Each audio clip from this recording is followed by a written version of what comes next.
आइए अब जानते हैं विवाह पंचमी पर कौन से कार्य भूलकर भी नहीं करने चाहिए। नंबर 1, अशुद्धता से बचें। विवाह पंचमी पर शरीर, घर और मन की शुद्धता अत्यंत आवश्यक है। इस दिन बिना स्नान के पूजा पाठ या रसोई में प्रवेश करना, गंदे या फटे पुराने कपड़े पहनना अशुभ माना जाता है। इन गलतियों से भगवान श्री राम और माता सीता की कृपा नहीं मिलती, जिससे जीवन में बाधाओं का सामना करना पड़ सकता है। नंबर 2, दान का महत्व। विवाह पंचमी के दिन घर आए किसी भी संत, गरीब या जरूरतमंद व्यक्ति को खाली हाथ न लौटाएं। ऐसा करना भगवान श्री राम और माता सीता की नाराजगी का कारण बन सकता है।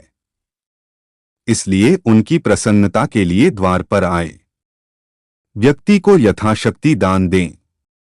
यह जीवन में शुभता और समृद्धि लाता है। नंबर 3, दिखावे से बचें। विवाह पंचमी के पावन दिन पर सादगी और पवित्रता का पालन करना चाहिए। अनावश्यक खर्च, दिखावा और आडंबर से बचना जरूरी है। इस दिन का असली महत्व भक्ति, सेवा और दान में है। सादगी से उत्सव मनाने से भगवान श्री राम और माता सीता की कृपा प्राप्त होती है, जिससे जीवन में सुख, समृद्धि और धन ऐश्वर्य का वास होता है। नंबर 4, पेड़ पौधों को न काटें। विवाह पंचमी पर पेड़ पौधों को काटना या उखाड़ना अशुभ माना जाता है। यह न केवल पर्यावरण के प्रति अनादर है, बल्कि भगवान की कृपा से भी वंचित कर सकता है। इस कार्य से घर में नकारात्मक ऊर्जा और दरिद्रता का प्रवेश होता है, जिससे परिवार की समृद्धि में बाधा आती है और कार्यों में असफलता का सामना करना पड़ता है। नंबर 5, जुआ से बचें। विवाह पंचमी के दिन जुआ खेलना भूलकर भी नहीं चाहिए। यह भगवान श्री राम और माता सीता की नाराजगी का कारण बन सकता है। धार्मिक मान्यताओं के अनुसार जुआ खेलने से वंश का नाश होता है और घर में अलक्ष्मी का वास होता है। इसके अलावा इस दिन चोरी करना भी वर्जित है, क्योंकि इससे 7 पीढ़ियों तक पाप लगता है। नंबर 6, वाद विवाद से बचें। विवाह पंचमी का दिन शांति, प्रेम और सौहार्द का प्रतीक है। इसलिए इस दिन किसी भी प्रकार के वाद विवाद या झगड़े से बचना चाहिए। खासकर परिवार के सदस्यों के साथ गुस्सा और क्रोध को नियंत्रित रखें और तनमन में शुद्धता बनाए रखें। यह दिन पड़ोसियों और समाज के साथ अच्छे रिश्ते बनाए रखने का है, क्योंकि इस दिन झगड़े से वैवाहिक जीवन में समस्याएं उत्पन्न हो सकती हैं और रिश्तों में दरार आ सकती है।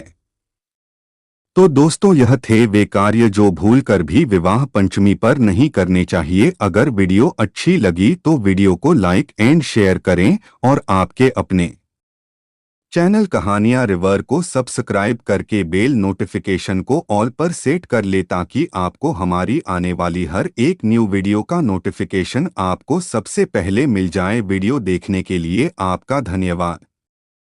विवाह पंचमी पर ये 5 काम किए तो जीवन भर के लिए हो जाएंगे कंगाल। हिंदू धर्म में मार्गशीर्ष माह, जिसे अघन भी कहा जाता है, का विशेष महत्व है।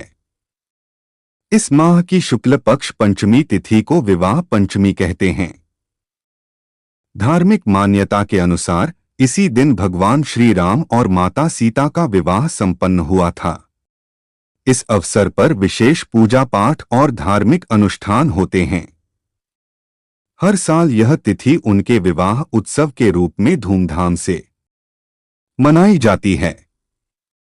लेकिन दोस्तों, आपको यह जानना जरूरी है कि विवाह पंचमी के दिन हिंदू परिवारों में शादियां नहीं होती।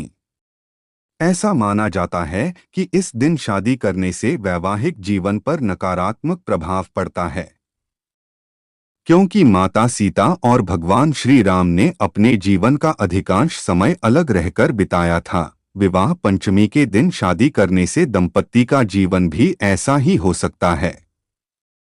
इस दिन भगवान राम और माता सीता की विधिवत पूजा का विशेष महत्व है। मान्यता है कि इस दिन व्रत और पूजन करने से साधक के सभी कार्य सफल होते हैं। वैवाहिक जीवन में खुशहाली लाने और विवाह में आने वाली बाधाओं को दूर करने के लिए भी इस दिन कई विशेष उपाय किए जाते हैं। चलिए जानते हैं विवाह पंचमी का शुभ मुहूर्त। पंचांग के अनुसार मार्गशीर्ष माह के शुक्ल पक्ष की पंचमी तिथि 5 दिसंबर को दोपहर 12:49 पर शुरू होगी और वहीं अगले दिन यानी 6 दिसंबर को दोपहर 12:07 पर समाप्त होगी।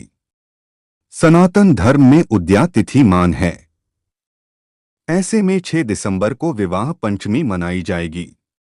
इस दिन भगवान श्री राम और मां सीता की शादी की वर्षगांठ मनाया जाता है। चलिए अब जानते हैं विवाह पंचमी का महत्व। विवाह पंचमी हिंदू धर्म में अत्यंत पावन तिथि मानी जाती है। मार्गशीर्ष माह की शुक्ल पक्ष पंचमी को भगवान श्री राम और माता सीता का विवाह हुआ था, इसलिए इसे उनके विवाह उत्सव के रूप में मनाया जाता है। इस दिन भगवान राम और माता सीता की विधिपूर्वक पूजा करने से वैवाहिक जीवन सुखमय बनता है और विवाह में आने वाली बाधाएं दूर होती हैं। हालांकि मान्यता है कि इस दिन शादी करने से दाम्पत्य जीवन पर नकारात्मक प्रभाव पड़ सकता है, क्योंकि श्री राम और माता सीता ने अपना अधिकांश वैवाहिक जीवन अलग रहकर बिताया था। चलिए अब विवाह पंचमी कब। पौराणिक कथा। पौराणिक कथाओं के अनुसार मिथिला के राजा जनक अपनी बेटी सीता के लिए स्वयंवर का आयोजन करते हैं। स्वयंवर की सूचना मिलने पर भगवान राम अपने छोटे भाई लक्ष्मण के साथ भी शामिल हो जाते हैं। सभा में मौजूद एक एक करके कई योद्धा शिव धनुष को तोड़ने की कोशिश करते हैं, लेकिन वह असफल रहते हैं। तब भगवान राम शिव धनुष को तोड़ते हैं और माता सीता उन्हें वरमाला पहनकर अपना वर चुनती हैं।